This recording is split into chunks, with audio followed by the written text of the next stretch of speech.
솔로몬이 노년에 이방 여인들에게 빠져서 하나님을 떠나 우상을 숭배했습니다. 그 결과로 그의 아들 르호보암 시대에 이스라엘이 북왕국 이스라엘과 남왕국 유다로 갈라지고 말았습니다. 솔로몬의 신하였던 여로보암이 북왕국 이스라엘 왕이 되어서 10지파를 다스리게 되었습니다. 하지만 그는 나라가 다시 다윗 가문에게로 넘어갈지 모른다는 생각에 늘 마음이 불안했습니다. 만일 이 백성이 예루살렘 성전으로 가서 여호와께 제사를 드리게 되면 그들이 다시 유다의 르호보암을 왕으로 섬기고 나를 죽일지도 모른다. 그래서 여로보암이 머리를 짜낸 끝에 금송아지 2개를 만들어서 하나는 베델에 세워두고 하나는 단에 세워두고 백성들에게 말했습니다. 너희가 다시는 예루살렘에 올라갈 필요가 없다. 이스라엘아, 이는 너희를 애굽 땅에서 인도하여 올린 너희의 신들이라. 또 여로보암은 레위 자손이 아닌 일반 백성 가운데 아무나 제사장을 임명하여 세웠습니다. 그리고 자기 마음대로 이스라엘 절기의 날짜를 정해서 베델에 가서 분향하면서 금송아지에게 절을 했습니다. 북왕국 이스라엘은 이렇게 시작부터 영적으로 타락했습니다. 여로보암 이후로 북왕국 이스라엘에서는 다윗의 길을 따르는 선한 왕이 단 한 명도 나오지 않았습니다. 북왕국의 왕들은 모두 다 여로보암의 길을 쫓아서 하나님 보시기에 악을 행했습니다. 오므리는 은 2달란트로 세멜에게서 사마리아를 사들여서 사마리아 성을 건축하고 그곳을 이스라엘의 수도로 정했습니다. 그 역시 하나님 보시기에 악을 행했습니다. 오므리도 여로보암의 모든 길로 행하며 이스라엘에게 죄를 범하게 하고 하나님을 노하시게 했습니다. 오므리가 죽자 그의 아들 아합이 그의 뒤를 이어서 이스라엘의 왕이 됐습니다. 그런데 이 아합은 이전의 모든 왕들보다 하나님 보시기에 더 악을 행했습니다. 그는 여로보암의 죄를 따라 행하는 것을 오히려 가볍게 생각했습니다. 여로보암도 큰 죄를 졌는데 여로보암이 지은 죄는 아합의 지은 죄에 비하면 가벼운 것이었습니다. 아합은 시돈 왕 엣바알의 딸 이세벨과 결혼했습니다. 이세벨은 이스라엘로 시집 올 때에 자기가 친정에서 섬기던 바알과 아사라 우상을 가지고 시집 왔습니다. 그리고 그것을 섬겼습니다. 아합은 그 이세벨을 따라서 바알 신을 섬기고 예배하기 시작했습니다. 사마리아에는 바알의 신전까지 크게 세웠습니다. 그리고 그곳에 바알을 섬기는 제단을 쌓았습니다. 아합은 아세라 우상도 만들어서 그것을 세워놓았습니다.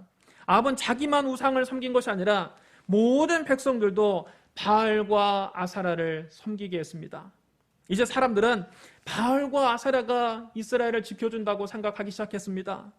여호와 하나님은 새카맣게 잊어버렸습니다. 이처럼 아합은 전에 있던 다른 어떤 왕보다 하나님을 더욱더 노하시게 했습니다.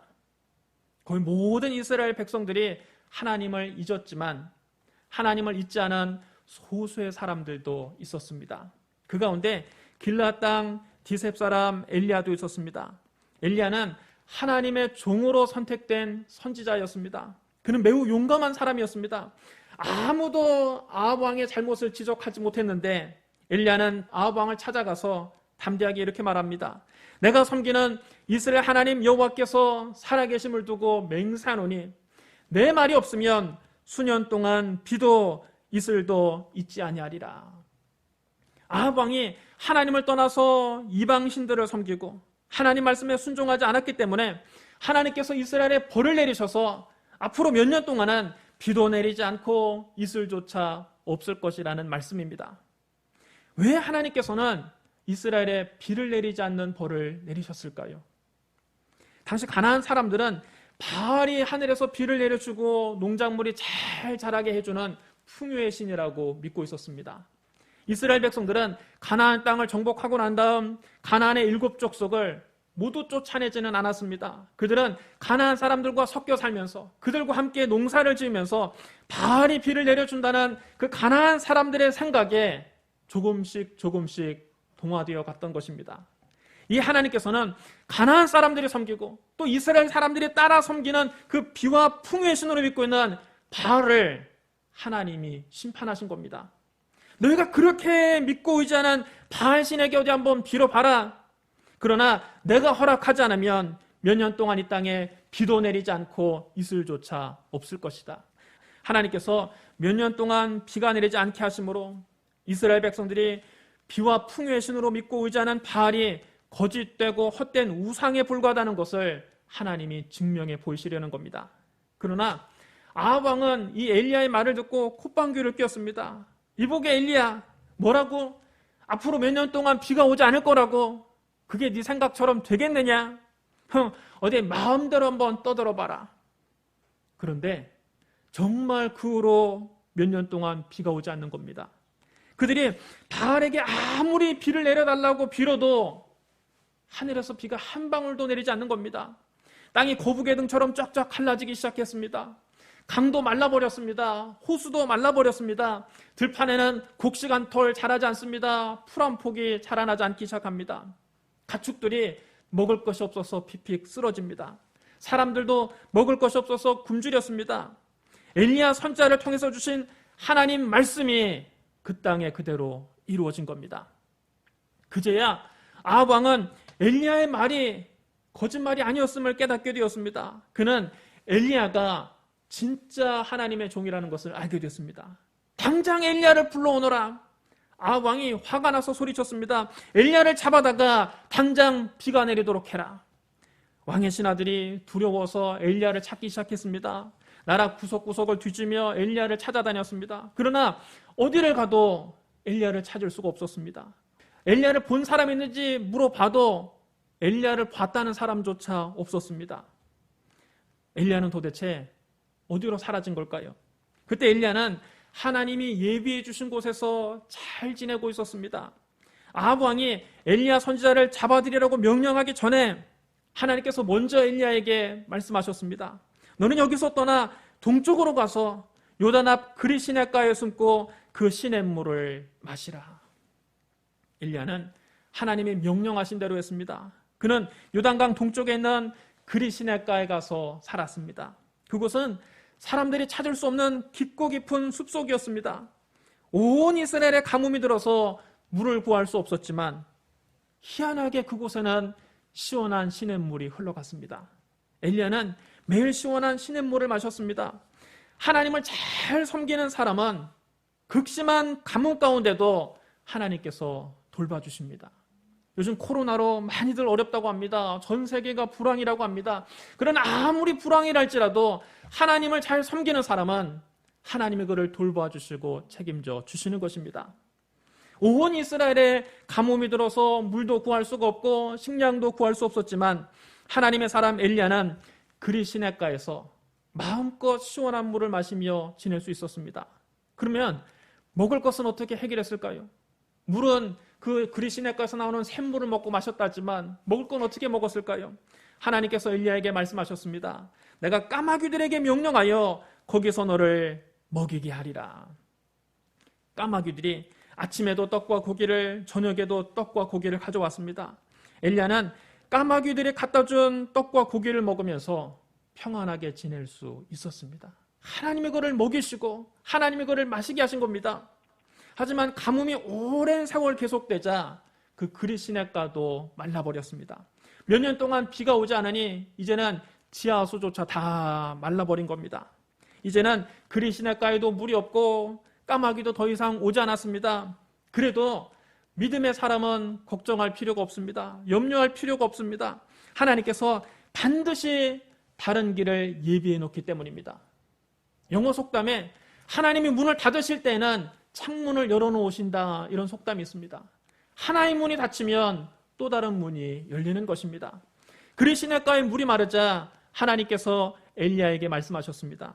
너는 일어나 시돈에 속한 사르밧으로 가서 거기 머물라.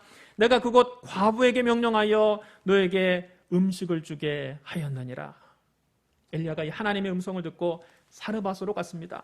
그러나 사르밧 지역 역시 오랜 가뭄으로 형편이 말이 아니었습니다. 땅은 거북이 등처럼 쫙쫙 갈라져 있고 강물은 다 말라져 있고 거기에도 굶주린 사람들이 거리에 쓰러져 있었습니다. 그가 성문에 들어설 때 한 과부가 나뭇가지를 줍고 있었습니다. 이 과부 역시 이제 굶어 죽게 됐습니다. 집에 밀가루 한 움큼밖에 남지 않았습니다. 기름 몇 방울밖에 남지 않았습니다. 그것으로 마지막으로 떡을 구워서 자기 아들과 나눠 먹고 죽으려고 땔감으로 쓸 나뭇가지를 줍고 있는 겁니다. 여러분, 자기 아들에게 마지막 식사를 준비하는 엄마의 심정이 여러분 어떻겠습니까? 당장 이제 이거 한번 먹고 나면 내일부터는 먹을 것이 없습니다. 굶어 죽어야 합니다. 마지막 식사를 준비하는 그 엄마의 마음이 얼마나 절망적이겠습니까? 그때 엘리야가 불쑥 나타나서 그에게 말을 합니다. 청하건대 그릇에 물을 조금 가져다가 내가 마시게 하라. 굉장히 난처한 요구입니다. 평상시처럼 물이 흔한 때가 아닙니다. 오랫동안 비가 내리지 않아서 지금 물값이 금값보다 비쌀 때입니다. 돈을 주고도 물을 살 수가 없는 시절입니다. 그런데 처음 만난 사람이 만나자마자 다짜고짜 물 한 그릇을 갖다 달라고 하니까 기가 막힙니다. 그래도 주의 종이 하는 말이니 순순히 물을 가지러 집으로 들어갑니다. 그 과부가 물을 가지러 들어갈 때 엘리야가 그에게 한마디를 덧붙입니다. 청하건대 네 손에 떡 한 조각을 내게로 가지고 오라. 여러분, 이쯤 되면 너무 뻔뻔한 것 아닙니까? 지금 때가 어느 때인데 떡을 가져오라고 말을 합니까? 사람과 과부가 집에 들어가다 말고 돌아서서 엘리야의 얼굴을 한번 쳐다보았습니다. 엘리야의 행색을 위아래로 한번 쳐다보았습니다. 그랬더니 엘리야는 그 가뭄 기간에도 그리 시냇가에서 잘 먹고 지냈기 때문에 얼굴에 윤기가 좌르르 흐릅니다. 몸이 건장합니다. 반면에 사르밧 과부는 못 먹어서 얼굴이 시커멓게 여이고 몸에 뼈만 앙상하게 남고 허리도 구부정하게 굽었습니다. 자기 아들을 보니까 더 기가 막힙니다. 아들이 영양실조로 눈이 퀭하고 배는 남산만큼 부어올랐습니다. 파리가 와서 아들 얼굴에 앉았는데 이 아이가 그 파리를 쫓아낼 힘이 없어서 벽에 기댄 채 눈만 껌뻑껌뻑하고 있습니다. 이런 벼룩의 간을 빼먹어도 유분수지 이런 가정에 와서 떡을 가지고 오라니요. 사르밧 과부와 그 아들에게는 너무 가혹한 요구입니다. 이 과부와 그 아들이 마지막으로 먹고 죽으려고 하는 그 마지막 떡 한 조각을 가져오라는 겁니다. 그런데 엘리야가 사르밧 과부에게 떡 한 조각을 가져오라는 데는 다 그럴 만한 속 깊은 생각이 있어서 그렇게 했던 겁니다. 그가 이 가정의 형편을 몰라서 이렇게 염치 없는 말을 한 것이 아닙니다.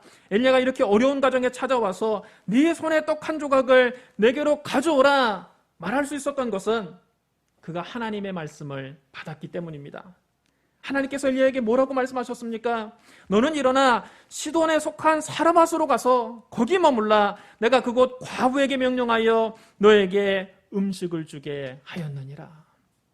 하나님의 분명한 응답을 받고 간 것입니다. 엘리야는 하나님께서 이 가정에 풍성한 축복을 주실 것을 미리 알았기 때문에 이렇게 당당하게 떡을 가져오라고 요구할 수 있었던 겁니다. 여러분, 하나님 말씀을 받지 않았다면 이런 요구는 감히 못하죠. 빈대도 낯짝이지 어떻게 이런 극빈자의 가정에 찾아와서 마지막 남은 그 떡 한 조각을 가져오라고 합니까? 엘리야는 이 가정에 하나님의 축복을 주기 전에 먼저 하나님께 믿음의 씨앗을 심으라고 말한 것입니다. 사르밧 과부는 이 엘리야의 말을 듣고 하나님께 믿음의 씨앗을 심어야 될까 말아야 할까 고민이 되지 않을 수 없었습니다. 그래서 이렇게 대답합니다. 당신 하나님 여호와께서 살아계심을 두고 맹세하노니 나는 떡이 없고 다만 통에 가루 한 움큼과 병에 기름 조금뿐이라 내가 나뭇가지 둘을 주워다가 나와 내 아들을 위하여 음식을 만들어 먹고 그 후에는 죽으려고 합니다. 그러자 엘리야가 다시 말합니다. 두려워하지 말고 가서 네 말대로 하려니와 먼저 그것으로 나를 위하여 작은 떡 한 개를 만들어 내게로 가져오고 그 후에 너와 네 아들을 위하여 만들라. 이스라엘 하나님 여호와의 말씀이 나 여호와가 비를 지면에 내리는 날까지 그 통에 가루가 떨어지지 아니하고 그 병에 기름이 없어지지 아니하리라 하셨느니라. 이 과부는 하나님의 말씀을 듣고 믿음의 결단을 내립니다. 그래, 하나님께 먼저 믿음의 씨앗을 심자. 그래서 한 움큼 남은 그 밀가루를 반죽해서 후라이팬에 기름 몇 방울을 두르고 떡을 굽기 시작했습니다. 기름에 지글지글 떡을 굽자 그 고소한 냄새가 온 집안에 진동합니다. 여러분, 본래 먹을 것이 없을 때 더 먹고 싶은 법입니다. 먹을 것이 많을 때는 여러분 기름에 지글지글하면 느끼한 냄새만 나죠. 굶주렸을 때는 그 기름 냄새가 얼마나 고소한지 모릅니다. 여러분 배고플 때 옆에서 부침개를 붙이면 얼마나 군침이 돕니까? 그 냄새를 맡고 그 어린 아들이 엄마 옆에 와서 엄마 치맛자락을 흔들며 보채기 시작합니다. 엄마 배가 고파요. 엄마 배가 고파요. 빨리 좀 그 떡 좀 먹게 해주세요. 이 과부가 자기 아들을 보니까 마음이 찢어집니다. 떡을 구우면서도 이걸 하나님의 종에게 갖다 드려야 될까? 내 아들을 먹어야 될까? 갈등이 시작됩니다. 그러나 고민 끝에 먼저 주의 종에게 드리기로 결정을 하고 엘리야 앞에 떡을 가지고 왔습니다. 기름에 구운 떡을 접시에 담아가지고 엘리야에게 오는 동안에도 그 굶주리는 아들이 엄마 치맛자락을 붙잡고 매달려서 울부짖습니다. 엄마 배가 고파요. 엄마 배가 고파 죽겠어요. 제발 그 떡 한 입만 먹게 해주세요. 사라밧 과부가 울며 매달리는 그 아들을 뿌리치고 눈물을 머금고 그 떡을 엘리야에게 가지고 왔습니다. 여러분 이것이 진정한 헌신입니다. 여러분 이게 진정한 헌금입니다. 여러분 헌금이 뭡니까? 오늘날 우리가 하나님께 드리는 제물입니다. 구약시대 하나님께 드리는 제물은 반드시 죽여서 피를 흘려야만 했습니다. 피를 흘리지 않으면 제물이 될 수 없었습니다. 피는 곧 희생을 말하는 것입니다. 그러므로 희생이 없는 헌금, 땀이 배어있지 않는 헌금, 눈물이 없는 헌금은 하나님께서 기뻐하시는 예물이 아닙니다. 하나님께서 기쁘게 받으시는 예물은 자기를 희생하고 드리는 헌금입니다. 자기가 쓸 것을 포기하고 드리는 헌금입니다. 눈물을 머금고 드리는 헌금입니다. 하나님은 성도들의 피와 땀과 눈물을 귀하게 여기십니다. 예수님께서 친히 이것을 우리에게 가르쳐 주셨습니다. 하루는 예수님께서 부자들이 헌금하는 것과 또 가난한 어떤 과부가 두렙돈을 헌금함에 넣는 것을 보시고 제자들에게 이렇게 말씀하십니다. 내가 참으로 너희에게 말하노니 이 가난한 과부가 다른 모든 사람보다 많이 넣었도다. 저들은 그 풍족한 중에 헌금을 넣었거니와 이 과부는 그 가난한 중에서 자기가 가지고 있는 생활비 전부를 넣었느니라. 예수님은 왜 가난한 과부가 부자들보다 더 많은 헌금을 하나님께 드렸다고 말씀하셨을까요? 분명 헌금하면은 부자들이 훨씬 더 많은 금액을 넣었습니다. 가난한 과부는 겨우 두렙돈밖에 넣지 않았습니다. 오늘날로 말하면 부자들은 5만원권 지폐나 수표를 헌금했고 가난한 과부는 500원짜리 동전 2개를 헌금했습니다. 그런데 예수님은 왜 가난한 과부가 부자들보다 더 많은 헌금을 했다고 말씀하셨을까요? 예수님이 셈을 못해서 그렇게 말씀하신 겁니까? 돈 계산을 할 줄 몰라서 그렇게 말씀하신 겁니까? 그게 아니지요. 부자들의 헌금에는 희생이 없었기 때문입니다. 그들은 풍족한 중에 자기 생활에 전혀 지장이 안 가는 범위 내에서 헌금을 한 겁니다. 그들이 5만 원을 헌금했던 10만 원을 헌금했던 100만 원을 헌금했던 자기 생활에 지장이 안 가는 범위 내에서 그들은 헌금을 드렸습니다. 거기에는 희생이 없었습니다. 아무런 포기가 없었습니다. 그러니까 눈물도 없었습니다. 그러나 과부는 가난한 중에 자기가 가지고 있는 생활비 전부를 하나님께 바친 겁니다. 비록 500원짜리 동전 2개를 하나님께 드렸지만 그가 자기가 저녁에 사 먹을 빵을 포기하고 하나님께 드린 겁니다. 너무 가난해서 하루에 한 끼밖에 못 먹는 독거노인이 그 하루 한 끼 먹는 끼니를 포기하고 하나님께 헌금을 드린 겁니다. 이 과부가 그 두렙돈을 헌금함에 넣을 때 눈물을 흘리면서 하나님께 드렸을 겁니다. 예수님이 그 과부의 희생과 눈물을 귀하게 보신 겁니다. 우리가 눈물로 하나님께 심으면 반드시 풍성하게 거둡니다. 사라밧 과부가 그 한 움큼 남은 밀가루와 조금 남은 기름으로 구운 떡 한 조각을 엘리야에게 가지고 오자 엘리야가 물 한 모금을 마시고 목을 축이더니 그 떡을 먹기 시작합니다. 옆에서 그 모습을 보고 어린 아들이 엄마 치맛자락을 붙잡고 엄마를 때리면서 울부짖기 시작합니다. 엄마 배고파 죽겠어요. 엄마 나도 떡 좀 줘요. 나도 저 떡을 먹게 해줘요. 이 과부가 생각할 때는 선지자가 나는 안 주더라도 이 어린 것에게는 떡을 좀 떼어서 나눠주겠지 기대를 했습니다. 그런데 엘리야가 야속하게도 그 떡을 조금도 남기지 않고 혼자서 깨끗이 먹어 치워버렸습니다. 목사님 내가 봐도 성경을 읽다가 이 부분을 보면 너무합니다. 엘리야가 해도 너무하지 않습니까? 저는 엘리야처럼 얼굴이 두껍지 못해서 그런지 도저히 이렇게는 못할 것 같습니다. 저 같으면 이렇게 어려운 가정에 신방을 갔을 때 그 마지막 남은 떡 한 조각 구워서 가지고 오면 그걸 제가 어떻게 먹습니까? 사실은 제가 자매님 믿음을 시험해 보려고 그렇게 말했던 겁니다. 저는 자매님의 마음만 맡겠습니다. 이 떡은 저 배고파 울고 있는 아들에게 주십시오. 그렇게 말했을 겁니다. 그런 엘리야는 우는 아이에게 그 떡을 조금도 나눠주지 않고 인정사정 없이 그것을 다 자기 입속에 넣어버렸습니다. 사르밧 과부가 생각할 때도 선지자가 해도 너무한다고 생각했을 것입니다. 아무리 하나님의 종이라도 어떻게 저렇게 못 인정할 수가 있느냐, 원망스러웠을지도 모릅니다. 그런데 놀랍게도 바로 그때부터 이 가정에 하나님의 기적이 일어나기 시작합니다. 열왕기상 17장 15절로 16절에 이렇게 기록되어 있습니다. 그가 가서 엘리야의 말대로 하였더니 그와 엘리야와 그의 식구가 여러 날 먹었으나 여호와께서 엘리야를 통하여 하신 말씀같이 통의 가루가 떨어지지 아니하고 병의 기름이 없어지지 아니하니라. 사르밧 과부가 마지막 남은 밀가루 한 움큼과 조금 남은 기름으로 만든 떡을 하나님께 먼저 믿음의 씨앗으로 심자, 그때부터 시작해서 가뭄이 끝날 때까지 3년 동안 그 가정의 밀가루통에 밀가루가 떨어지지 아니하고 기름병에 기름이 마르지 않는 놀라운 기적이 일어난 것입니다. 하나님이 그 가정을 가뭄이 끝날 때까지 책임져 주신 것입니다. 신약시대에도 이와 동일한 기적이 일어났습니다. 벳세다 광야에 5,000명의 군중이 모였습니다. 이 5,000명이라는 숫자에는 여자와 아이들은 뺀 숫자입니다.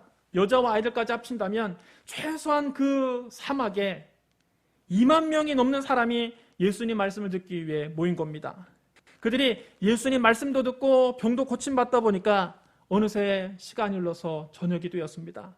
날이 어둑어둑해지자 제자들이 예수님께 다가와서 조용히 말했습니다. 주여, 이곳은 빈들이요 때는 이미 저물었으니 무리를 보내셔서 마을에 들어가 각자 먹을 것을 사 먹게 하소서. 그러나 예수님은 제자들에게 말씀하셨습니다. 갈 것 없다. 너희가 먹을 것을 주어라. 제자들은 예수님의 명령이 도무지 이해가 되지 않습니다. 그들이 무슨 옆에 떡을 싸놓고 지금 집회를 하는 것이 아닙니다. 이 광야에 남자만 5,000명, 여자와 아이들까지 합치면 2만 명이 넘는 사람이 모여 있습니다. 그 많은 사람을 먹일 떡이 어디 있습니까? 그곳은 빈들입니다. 게다가 날도 이미 저물었습니다. 그들이 가진 것이라고는 떡 5개와 물고기 2마리 뿐이었습니다. 그러나 그것을 누구 코에 붙이겠습니까? 제자들은 예수님께 떡 5개와 물고기 2마리를 내밀면서 의심스러운 눈초리로 말을 했습니다. 여기 우리에게 있는 것은 떡 5개와 물고기 2마리 뿐이니이다. 그런데 예수님이 말씀하십니다. 그것을 내게로 가져오라. 여러분 잘 들어보십시오. 그것을 내게로 가져오라. 이 말씀은 떡 5개와 물고기 2마리를 예수님께 믿음의 씨앗으로 심으라는 뜻입니다. 비록 보잘것없는 것이라 할지라도 주님께 믿음의 씨앗을 심을 때 기적이 일어나는 것입니다. 제자들이 떡 5개와 물고기 2마리를 주님께 드리자 주님은 그 떡 5개와 물고기 2마리를 들고 하늘을 우러러 축사하신 후에 이를 군중들에게 나눠주라고 말씀하셨습니다. 그러자 놀라운 일이 벌어졌습니다. 제자들이 가서 떡을 사람들에게 떼어주면 또 떡이 자라나고 떼어주면 또 자라났습니다. 물고기도 똑같이 잘라주면 곳이 도로 생겨나고 잘라주면 도로 생겨났습니다. 사람으로서는 도저히 상상할 수 없는 기적이 일어났습니다. 그래서 그 많은 사람들이 다 배불리 먹고도 남은 것이 12바구니에 가득 차게 되었습니다. 이처럼 주님은 언제나 우리가 믿음의 씨앗을 심을 때 그 믿음의 씨앗을 사용하셔서 기적을 베풀어 주십니다. 그러므로 우리도 믿음의 씨앗을 심고 하나님께 기도해야 됩니다. 그 믿음이 살아있는 믿음입니다. 믿음의 씨앗을 심는 것은 보이지 않는 우리의 믿음을 하나님께 보여드리는 겁니다. 믿음의 씨앗을 심지 않으면 아무런 기적도 일어나지 않습니다. 주님은 전능하신 하나님이시지만 우리의 작은 헌신을 통해서 우리의 믿음의 씨앗을 통해서 기적을 베풀어 주십니다. 또 우리가 사르밧 과부를 통해서 알 수 있는 것은 하나님은 이방인도 구원하시는 하나님이라는 사실입니다. 사르밧 과부는 시돈 사람입니다. 하나님께서 엘리야를 이 가정에 보내실 때 이 점을 분명하게 강조해서 말씀하셨습니다. 여러분 잘 들어보십시오. 너는 일어나 시돈에 속한 사르밧으로 가서 거기에 머물라. 내가 그곳 과부에게 명령하여 너에게 음식을 주게 하였느니라. 시돈이 어디입니까? 바알 숭배의 중심지입니다. 온 이스라엘이 바알을 숭배하도록 만든 이세벨이 어디 사람이었습니까? 바로 시돈 왕 엣바알의 딸입니다. 하나님께서 엘리야 선지자를 우상 숭배가 만연한 그 이방 땅에 보내셔서 사르밧 과부와 그 가정을 구원하신 겁니다. 엘리야는 최초로 이방의 복음을 전한 선교사였습니다. 구약시대의 선교사였습니다. 신약시대에 예수님은 이 사건에 대해 이렇게 말씀하셨습니다. 내가 참으로 너에게 이르노니 엘리야 시대에 하늘이 3년 6개월 동안 닫히어 온 땅에 큰 흉년이 들었을 때 이스라엘에도 많은 과부가 있었을 때 엘리야가 그중 한 사람에게도 보내심을 받지 않고 오직 시돈 땅에 있는 사렙다의 한 과부에게 뿐이었다. 사렙다는 사르밧의 헬라어식 발음입니다. 구약 성경은 히브리어로 기록되어 있고 신약 성경은 헬라어로 기록되어 있습니다. 그래서 같은 지명을 두고도 구약 성경은 그 히브리어로 사르밧이라고 부르고 신약 성경에서는 헬라어로 사렙다라고 하는 것입니다. 엘리야 시대에 3년 6개월 동안 하늘에서 비가 내리지 않아서 온 땅에 큰 흉년이 들었습니다. 그때 이스라엘 안에도 굶주린 과부들이 많이 있었습니다. 그러나 엘리야는 그 중에 한 사람에게도 보내심을 받지 않고 오히려 시돈 땅에 있는 이방인 과부에게 보내심을 받았다는 겁니다. 오직 이방인 과부가 하나님의 은혜와 기적을 체험했습니다. 여러분 그 이유가 뭡니까? 왜 이방인 과부가 하나님의 기적을 체험했을까요? 그것은 이스라엘 백성들은 모두 다 하나님을 버리고 바알을 숭배했지만 이 시돈 사람 사르밧 과부가 여호와 하나님을 믿었기 때문입니다. 사르밧 과부에게 하나님을 믿는 믿음이 있었다는 거 어떻게 알 수 있습니까? 오늘 성경을 보십시오. 열왕기상 17장 12절을 보십시오.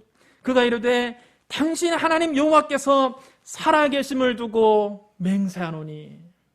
사르밧 과부가 엘리야에게 말할 때 당신 하나님 여호와께서 살아계심을 두고 맹세하노니. 사르밧 과부는 비록 이방인이었지만 여호와 하나님께서 살아계심을 믿었던 것입니다. 하나님은 사르밧 과부의 그 믿음을 보시고 엘리야 선지자를 그 가정에 보내신 겁니다. 하나님은 오늘날에도 믿음 있는 사람을 찾으십니다. 유대인이냐 이방인이냐 혈통이 중요한 것이 아닙니다.